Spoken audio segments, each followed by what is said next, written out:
Hello all, welcome back. So again we are back with the festive collection. So saree చూసినట్టయితే we have a beautiful and vibrant color combination అండి. It is in dark red color with the contrast blue combination తో వస్తుంది. And saree all over we have a silver booties అండి. So saree మొత్తం ఇలానే వస్తుంది.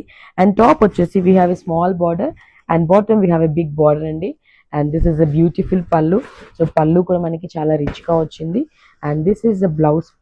So blouse చూసినట్టయితే so we have first sleeves we have the border అండి. So this is just 1500కి available ఉందండి. సో మన దసరా సేల్లో ఇది కూడా ఒకటండి. అండ్ దీంట్లో వీ హ్యావ్ కలర్ ఆప్షన్స్ అండి. ఫస్ట్ కలర్ వచ్చేసి dark lavender colour with blue combination. So this is also beautiful combination. Sari ఎంత సాఫ్ట్గా ఉందంటే ఫ్యాబ్రిక్ మాత్రం చాలా బాగుందండి. And this is like mustard colour with blue colour combination అండి. And next combination is so borders అన్ని same colour ఉంటుంది, body ఒకటి మారుతుంది. This is pink colour combination with the blue. So grab it soon, we have very limited stock. Thank you.